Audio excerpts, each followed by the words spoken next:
Today is a very profound and powerful portal day. A portal is best understood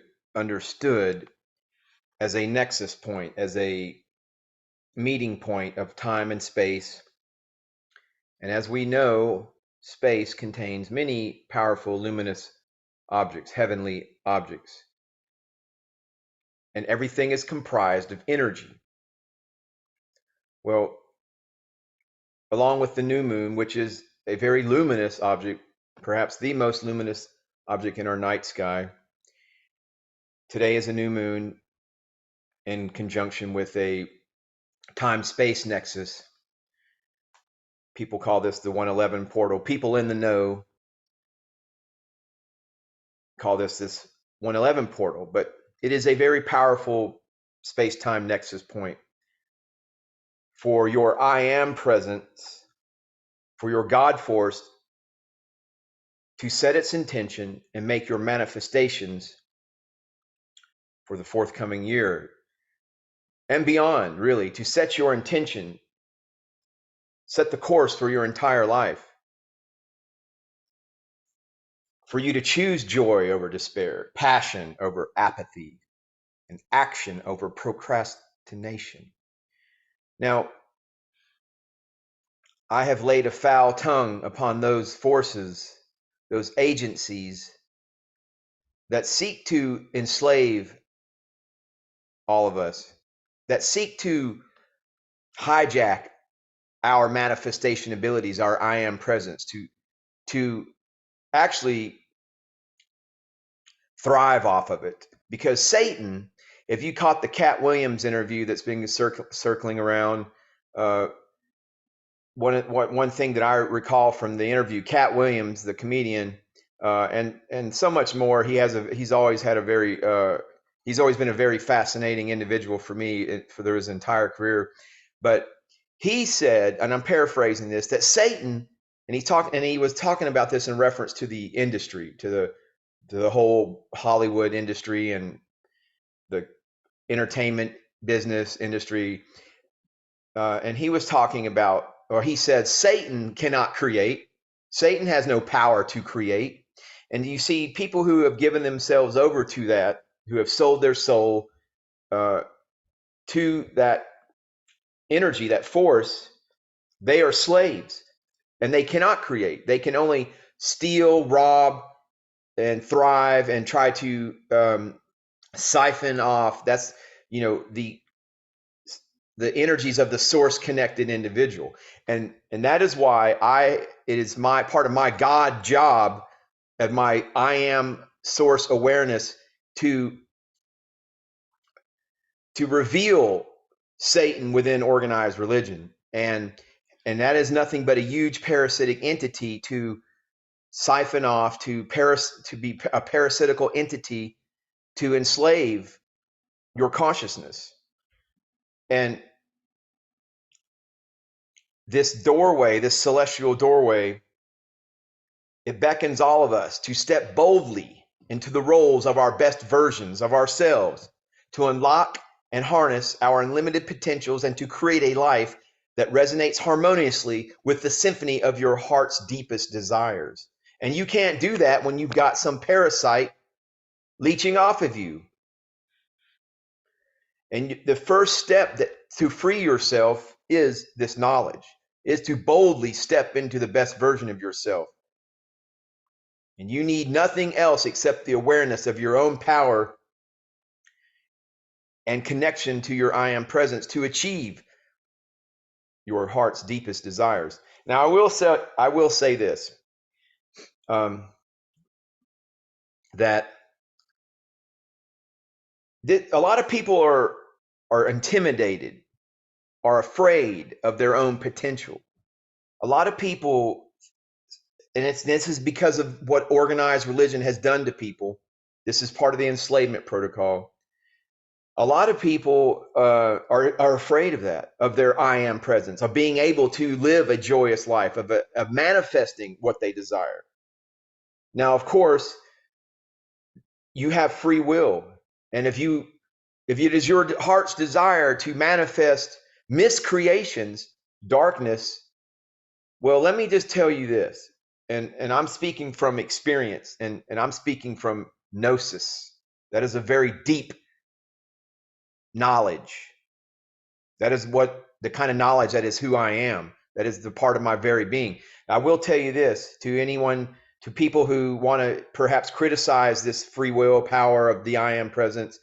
You can go off and do whatever you want, create whatever you want. Yeah, sure you can. But I will tell you this, there is always someone bigger and badder than you in the occult world, in the worlds of energy. And meaning that if you think you're just going to kind of go off and do and harm others and use energy in a very selfish way, you can do that. That's what this is all about.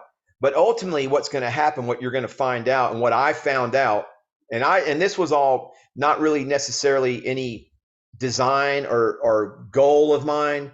This was just living life haphazardly and ignorantly, not being in alignment with my values, by mistreating others, by misusing energy and such. And this was just purely through ignorance. But there are people who do this willfully, but they end up being slaves to a darker, more powerful, more parasitic entity.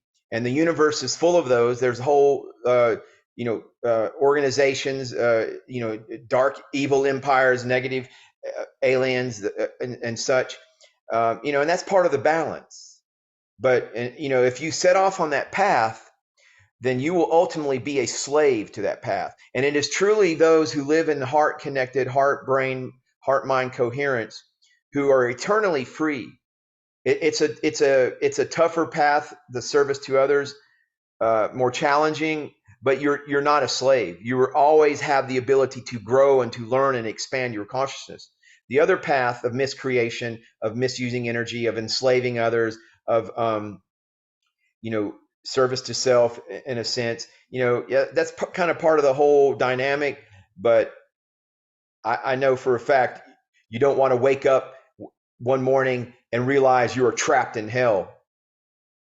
Now, on that note, I want to talk about the very real world, the very reality of energy and the occult world, and your words and the power of your words. Because in the occult world, and this is going back to the external savior program as a psychological operation and magic spell. Listen, I'm telling you, the people in power, the Illuminati, these people are all occultists, all high-level Freemasons, magic users. If you think this is all a joke, well, then look at the world around you and where we're at. Because in the occult world, certain words are used along with rituals and sacred geometries to direct and control energy, to create certain desired effects. This process of using words, rituals, and sacred geometries to control and direct energy is known as magic. And keep in mind that I'm not talking about the magic tricks you see on television or magic shows. Oh, look, kids, here's a little magic card trick. No, I'm not talking about that. However, many of those magic tricks do use real magic, but most people will laugh at the idea of magic being real. But if they knew what magic really is and how magic is used to control them, they would not be laughing. Because this world is dominated by magic. Energy, focused intent energy, which is why governments, banks, and religious institutions are some of the biggest practitioners of magic spells. Now, until you train your eyes to see how magic is used to control you, you will never know how the world really works. The controllers who pull the strings of many politicians are well aware of how magic works. Many of them practice the art of magic, which is why they are sometimes referred to as the dark magicians. The problem is that they like to use magic for power and evil purposes instead of using it to unite mankind and change the world for the better. Now, it is important to know that one of the most powerful things in the universe is energy. All is energy. When you learn how to control and direct energy, you can become one of the most powerful people on earth. The unlimited power of energy is the reason that the dark magicians are so obsessed with the process of controlling energy, controlling your energy, of enslaving your energy. The key to controlling energy is magic, which is the art of using sacred sound.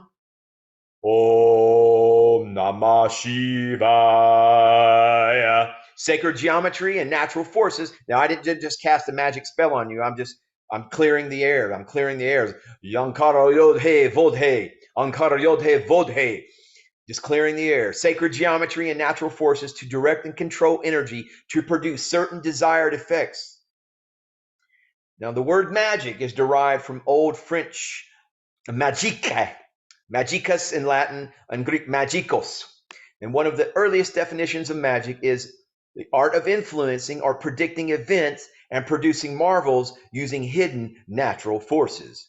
Now, today, the word magic means the art of producing a desired effect or result through the use of incantation, which is just ordered sounds in a intent and in a fashion of intention. You know, you're using incantation. It's just sounds because our voice and our words are powerful. Or various other techniques that presumably assure human control of supernatural agencies or the forces of nature. Magic has a strong connection to magnetic energy and electrical energy. Did you notice the word magnetic has the word magic in it? When you take out net in the word magnetic, you are left with the word magic. The unified field, the morphogenetic unified field of God's mind. The art of magic is often practiced along with certain words and sacred geometries. The words that are often used in magic rituals are the words that produce powerful sound tones when spoken aloud. These sound tones have powerful vibrational patterns that can be used to direct and control energy and harness its power. Sound is able to direct energy for the reason that it carries frequency patterns that attract energy to flow in a controllable manner. Furthermore, sound is one of the natural forces that is used by nature to create crystalline structures and sacred geometries, which are some of the building blocks of matter.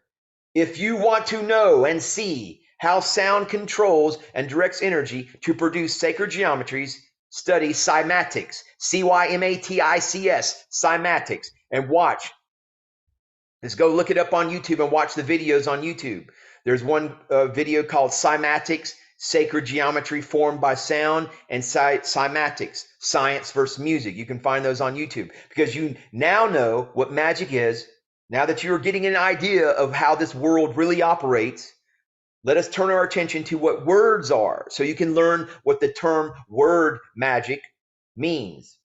A word is defined in the previous video offerings from the Umbanda. We've talked about words as the power of words, as a sound or a combination of sounds, or its representation in writing or printing that symbolizes and communicates a meaning and may consist of a single morpheme or a combination of morphemes. When you put the terms word and magic together, you get the term word magic, which means the communication art of using sacred sounds and symbols and hidden forces to direct and control energy to produce certain desired effects or marvels, miracles. All that organized religion has done with their teachings, their more esoteric teachings, is replace the word magic with miracles. It's the same thing. It is your reality. You have the power to create your reality through your I am presence and your divine intention through the power of your word. All words have magic properties. However, certain words have more magic properties for the reason that they carry more energy and intention. This is why during magic rituals, certain specific words are used. Word magic can be used for good or evil purposes. The bad news, okay, is that the dark forces and their minions have a strong control over the language system of Earth and therefore are able to effectively use word magic to control us. The good news is that when we figure out how word magic works and become aware of how it is being used to control us, the magic power of words cannot affect us as much. Now, have you ever heard the term, the pen is mightier than the sword? Well, words are more powerful than swords. Words are powerful because they carry energy, sound, and frequency, which are some of the building blocks of matter, your reality, our consensual reality, the collective reality. In addition, they carry information that can be used as knowledge to create or destroy things. When this knowledge, as Vasamazulu Babakredo Mutwa pronounces it, when this knowledge is experienced into wisdom, it becomes very powerful and can be used to expand and strengthen a man's consciousness and spiritual power. This is why applied knowledge is power. Power. Power. Did you notice that the term word is an anagram for the term sword? Move the letter S in the term words to the left of the W and you get the term sword. Words are like swords because they can be used to harm and cut you. In a way, words are more powerful than swords because they can harm or heal you at the deepest levels of your being. To spiritually understand why words are more powerful than swords, we need to further decipher the Bible verse, John 1, chapter 1, verse 1, where it says in the King James Bible, it says, in the beginning was the Word, and the Word was with God, and the Word was God. Now, esoterically, this verse is talking about the laws, principles, forces, and knowledge of the universe, which can be expressed through words to create worlds. A very important information about the King James Bible and other versions of the Bible is that many of their verses are written in allegories. We've talked about this. We've discussed this. Because of this, if you believe that the verses only have literal meanings, you prevent yourself from acquiring the empowering knowledge of the ascendant metahuman hidden in the allegories. Furthermore, all versions of the Bible contain esoteric and exoteric knowledge. The esoteric knowledge of the Bible often has the most empowering spiritual knowledge. Another important fact about the King James Bible is that its New Testament was translated from Greek to English. Yes, we've talked about this. The New Testament written in Greek. Therefore, the biblical saying, in the beginning was the Word, is referring to the source that manifested the universe. Now, if you need evidence of this, read further and into this whole, the Bible and New Testament. Just delve deeper into it with new eyes, with a new mind, a mind reborn in knowledge. Okay, because the English term word can mean a few different things, but when it is translated to Greek, it means logos. Logos, logos. The word logos is defined as the source that controls the universe. The written word or inspiration of God or a logic and rational argument, bold emphasis to be understood, rational argument, God, the universe, written word, all of this, just understand the power of the word. Can't you just feel it? I feel it. In ancient Greek philosophy, the word logos means the controlling principle in the universe. The Greek word for logos, and I can put that in the notes. I don't know how to speak Greek, but many people pronounce it as logos. However, many linguists pronounce it as logos or lagos, Lawghs. And according to the New World Encyclopedia, logos is often translated into English word as word, but can also mean thought, speech, meaning, reason, proportions, principle, standard, or logic, among other things. In religious context, it can indicate the divine word, wisdom, or truth. And then Britannica.com defines logos, as the divine reason, implicit in the cosmos, ordering it and giving it form and meaning. I mean, that is what God is a frequency, a sound, is this energy that is the existence. Now, the first syllable of logos, which is law, L-A-H, sounds like law, L-A-W. The laws of nature are the natural laws that give order to the universe. Hence the word logos, which is pronounced lagos, L-A-W-G-A-H-S. In other words, the word, the logos, is the lawgiver. For the Lord is our judge. The Lord is our lawgiver. The Lord is our king. He will save us. And today, the concept of logos can be found in every religion, such as Christianity. To find the concept of logos in Christianity, all you need to do is read certain verses of the Bible. In the King James Bible, there is a clause in the verse, John 1:1, that says, in the beginning was the Word. The deeper meaning of the term word is logos, which is the source that controls the universe. In other words, in the beginning was the logos, or source. The source of what? The source of the symbols and the alphanumeric codes of reality, the divine grid. The divine grid of our reality has a divine grid programmer, source, the mind, the ultimate mind. These symbols and alphanumeric codes were first created by God, and he wrote them into the fabric of space. Some of the letters of the alphanumeric codes can be found in DNA, in our DNA, the God code. Today, scientists often refer to them as genetic letters. The symbols, letters, and numbers of God have the power to create words, codes, and formulas, which can be used to express the laws of nature. These divine laws give order to the universe, making it possible for life to exist on Earth. Another word that is beneficial for you to know its deeper meaning is universe. The word universe is composed of two words, which are uni and verse. The prefix uni is derived from the Latin prefix uni, meaning one. As for the word verse, it etymologically means line or section of a psalm or canticle or line of poetry. Based on these definitions, the word universe means one line of poetry. A line of poetry has words that usually have allegorical and metaphorical meanings. To connect the dots, the hidden knowledge within the word universe tells us that the universe is an abstract, like reality field made of poetic and magical words, logos, laws, and forces. In other words, we live in a magical and poetic play known as the universe, and therefore God is the main author and we are the co-authors. And quantum physicists have done experiments showing that the universe is indeed an abstract-like or dream-like reality field, the morphogenetic field composed of energy and forces. To spiritually understand why words are more powerful than swords, we need to turn our attention back to the word light and investigate it further. The word light, L-I-G-H-T, or lux in Latin, L-V-X, L-U-X. The word light, based on the information that we know about the power of words, the word light is strongly connected to the word photon. Remember that in physics, a photon is usually indicated by the symbol, it's a Greek symbol, which is the lowercase letter of the Greek letter gamma. Some etymologists, I know I got kicked out of I was going to pledge a fraternity and then I decided not to.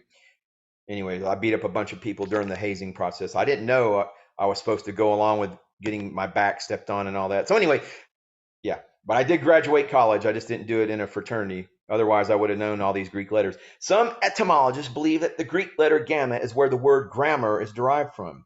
In English, grammar means the study of the classes of words, their inflections and their functions and relations in the sentence.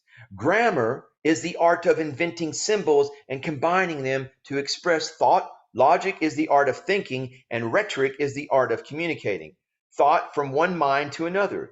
The adaptation of language to circumstance. Another origin of the word grammar is the old French word grammaire. Grammaire. I don't know how to pronounce. Where's my French? Bonjour. Grammaire. There we go. Grammaire. As described on etymyonline.com, Latin grammar, rules of Latin from Old French bonjour, grammar, learning, especially Latin and philology, also magic, incantation, spells, mumbo jumbo. So all of this is talking about the meanings, the different meanings from the different languages, the French, the Latin, medieval Latin, grammaria.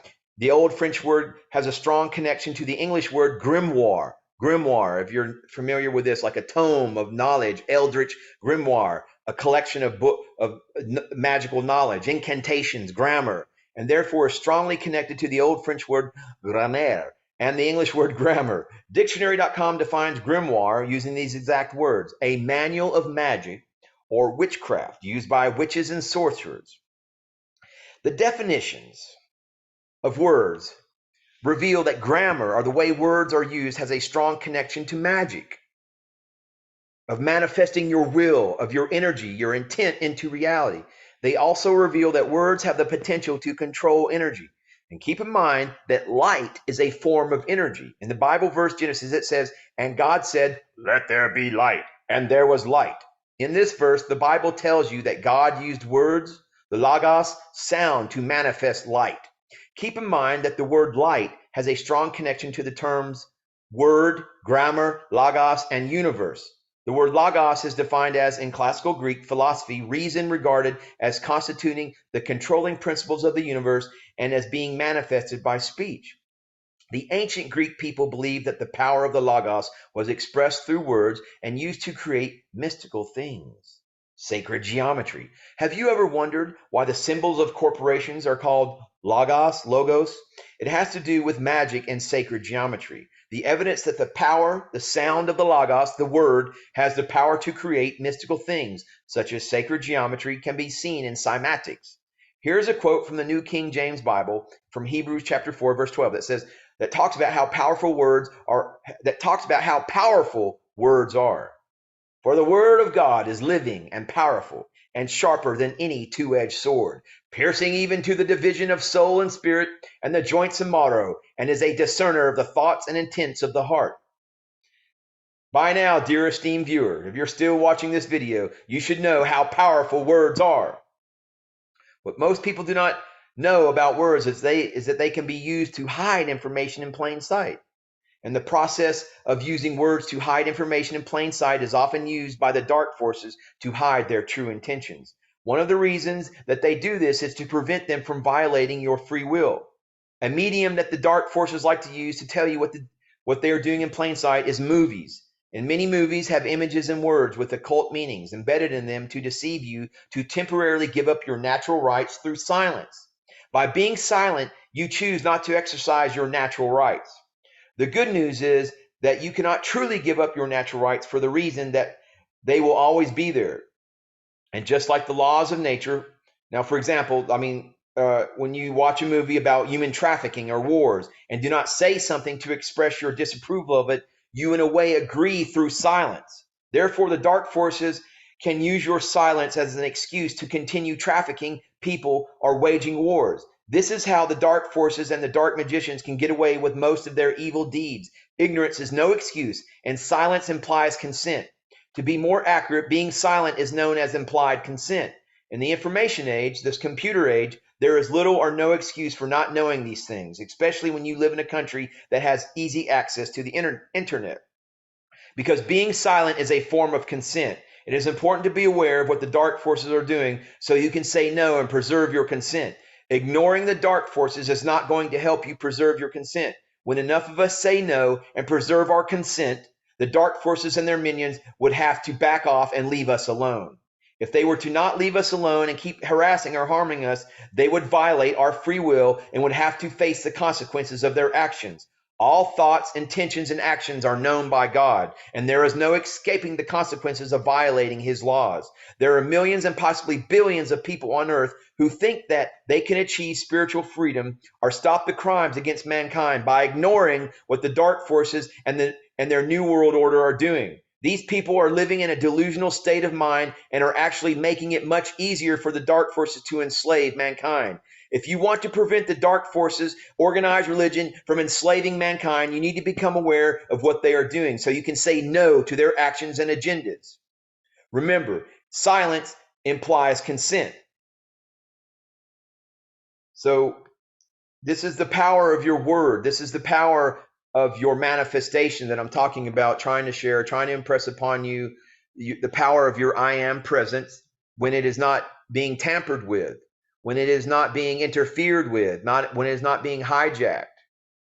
Okay, there the power of words to create love and unity, or the power of words to sow division and hate, fear.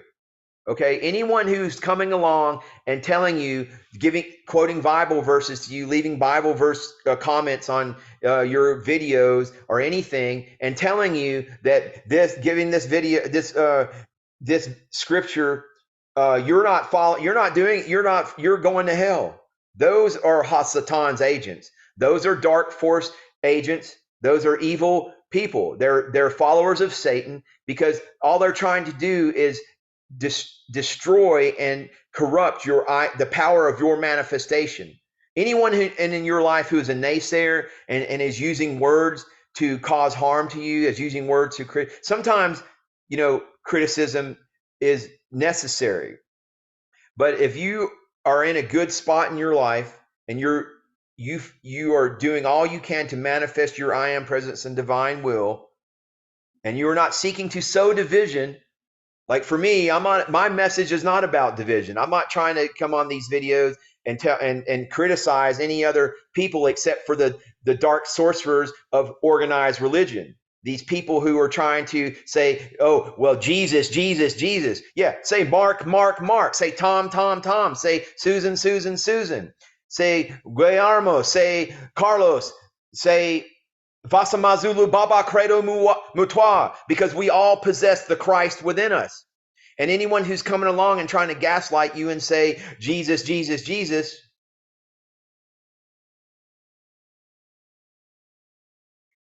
not up in here. Not up in here. Move it on down the line, because listen, we are all divine sons and daughters of the Most High. We all possess the I am within us. Do you understand that this body is nothing but a container for your I am presence? That it is merely a vessel to host your consciousness, your I am presence. Take care of it and do everything in your world to expand your consciousness and the power of your I am presence and the power on this portal, this 111 portal, to be the best version of who you can be. Namaste. Namaskaram.